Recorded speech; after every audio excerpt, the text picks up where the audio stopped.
Usually I'm opposed to covering drama that's happening in the PokeTuber community on this channel, but this time I need to cover it. This kind of goes beyond just Ace Trainer Lim and MandJTV, and this may even go beyond PokeTubing. Also, this falls more in line with the content and not the person themselves for the most part regarding the drama.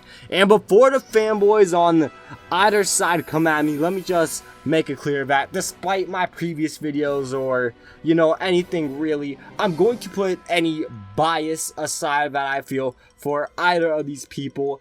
And today I'm kind of just here to play judge and decide if MandJTV steals content. More importantly though, I want to provide a bit of perspective and hopefully set a new precedent within the PokeTubing community.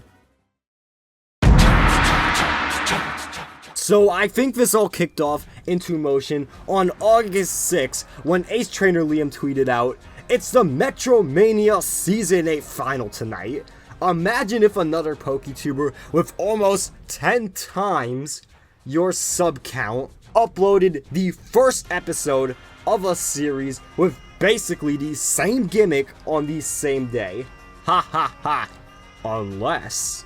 So to break it down, Liam is basically accusing some PokeTuber of having the same gimmick as one of his series, and this series is Metromania. So let's talk about who this Liam guy is. So Ace Trainer Lim is a PokeTuber with over 100,000 subscribers, and he is doing what the kids call sub-tweeting, and this is basically where we all know who he is talking about, but he is not naming names.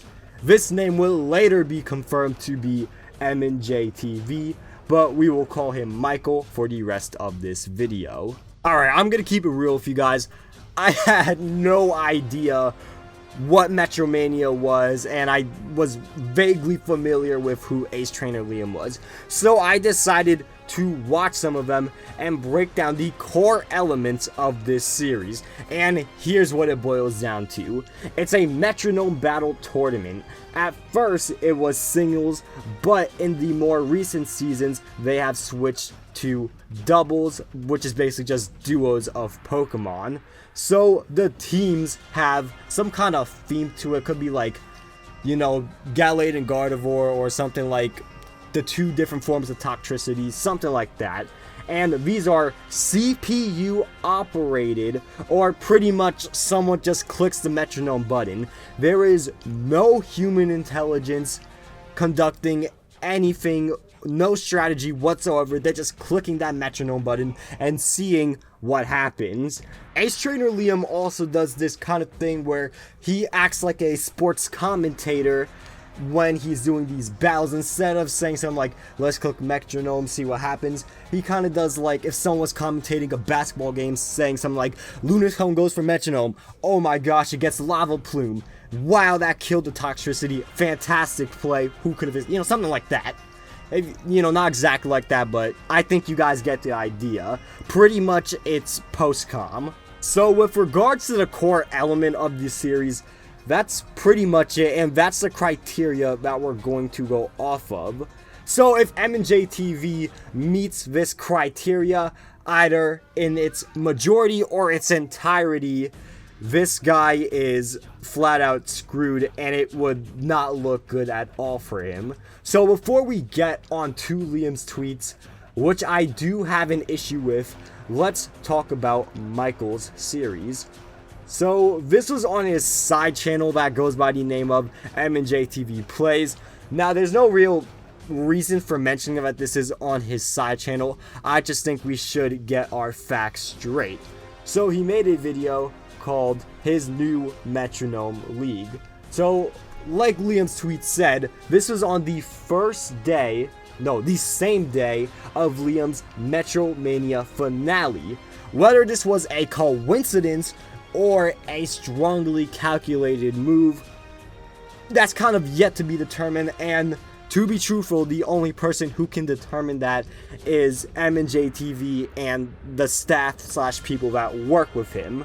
So, like Liam, let's see the core elements of this series. Only Pokemon that learn Metronome naturally can be used, CPU operated like Liam's, or pretty much just someone clicking the Metronome button. No human strategy or intelligence required at all. They are separated into different teams like sports, and MandJTV decides to play sports commentator and says what's happening pretty much post commentary.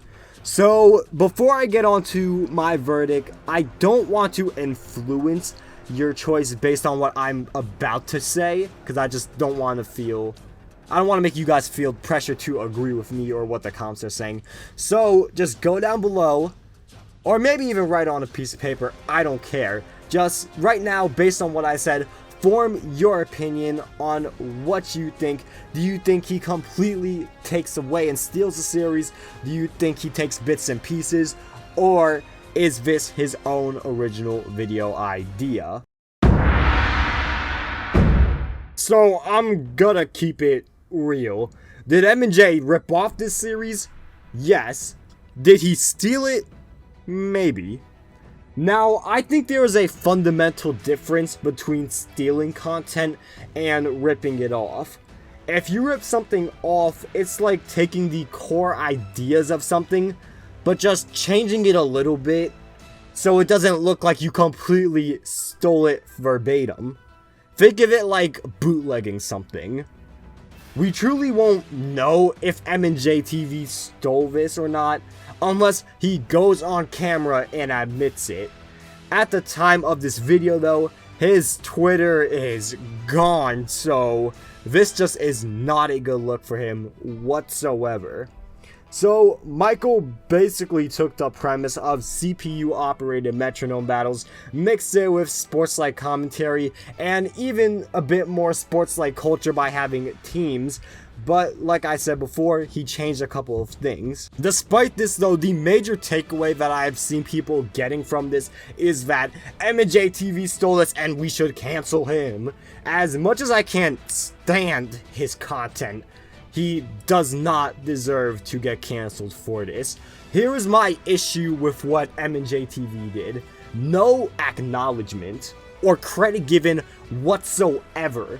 If no credit is given, this either means one of two things. Either A, MandJTV is an ignorant YouTuber, and as a YouTuber who is the primary caretaker of a channel with 1 million subs and a channel with over 100k subs, that is just abysmal and unacceptable behavior that just needs to be corrected. Or he stole the idea of CPU operated metronome battles mixed with sports-like commentary from Ace Trainer Lim and anyone else who did it before him. As of now, like I said, MandJTV hasn't said anything, so he could totally just get away with continuing to do this, and that's pretty much it. I mean, it's kind of his go-to move to shut up and run away when faced with any scandals. If MandJTV was to say this was just an idea that popped in his head, he's kind of ignorant for not researching this beforehand to see if anyone else has done it. Also, it's not like researching video topics is some foreign concept that YouTubers never do. It's pretty much YouTube 101 if you think about it. So MandJTV can kind of say he forgot that Liam's video was a thing, but regardless, I think we can all agree that, you know, it's gonna be the same thing, just leads to ignorance. Now, here are two things that I feel like Michael must do. Obviously, he's not gonna do them, but it would be great if he did. First, personally apologize to Ace Trainer Lim. Acknowledge the existence of Metromania in his next MLML episode, preferably before the video so people can see it, and he can even dance around the topic by saying, while you're waiting for more MML battles to come out, check out Metromania by Ace Trainer Lim. It's very similar and I think a lot of you will like it. Now that we have looked at the content, let's look at the reactions, which are mainly by Ace Trainer Lim. Initially, he put on the Twitter rant performance equivalent to a child. While I do understand why he would do this, I must say, as a fairly large YouTuber himself, this is just no way to conduct yourself. Either you message MandJTV personally, but since his Twitter got deleted, that's kind of out of the option, or he can make a video in a respectful manner, voicing his frustrations, citing his grievances, and making a legitimate but not toxic call to action. But I think he was just venting because as time went on, he definitely said more reasonable things like this. And it seems that towards the end, he kind of came to terms with everything that happened and, kind of had a it is what it is type of mentality. Alright, this part of the video is the #1 thing that I want everyone to see. Here's where I'm going to give my little homily on what I think about this whole situation. I think both parties conducted themselves in a rather poor manner. MandJTV for not acknowledging this series' existence and the implied lack of research that shows his ignorance, and Liam for just ranting instead of using this as an opportunity to make a call for action and change. Believe it or not, this situation with Michael and Liam, they aren't freak accidents. They're not rarities in the community. Unlike Liam, the people who usually get ripped off, they're much smaller, and they don't have the voice for people to hear them. Personally, I know several smaller PokeTubers who have had a video idea perform reasonably well on their small channels, but show up as some big PokeTubers next video. So I want to ask the question, do people who rip off content ideas, like MandJTV, do they know what they are doing, or do they just not research properly? Regardless of the answer to that question, I think a new precedent must be set in the community. Like Liam said in one of his tweets, if you went and asked them if you could do it, the odds are they would say yes. Most will probably also require something in the form of a credit, like a shout out, but truthfully I see no issue with that. And kind of just to touch on that point a little bit, why do these people not want to credit others with the original idea? Well, to be honest, there is no real concrete answer. The closest thing I can kind of conjure up in my head is maybe they are scared of boosting someone up and creating more competition for themselves. That kind of makes a little bit of sense. But even if you are a smaller PokeTuber and you're doing something very niche that a bigger PokeTuber has done, I still think the right course of action is to ask, and even if they don't respond, just shout them out in the video anyway. Still give credit. Giving credit is never going to hurt, especially if you did the research and saw that others were doing this. Once again, it could be something as simple as just putting a link in the description saying, hey, this guy did it too, check this out. While I know that people are grabbing their pitchforks to riot against MandJTV, I just want to take the time to say, instead of trying to cancel someone with this situation and with this whole drama, let's learn from it so we can prevent this from happening in the future. And that's pretty much the video. If you enjoyed it, thanks, I guess. Consider subscribing. Besides that, watch some more videos. I forgot what else I was gonna say. Just have a good day.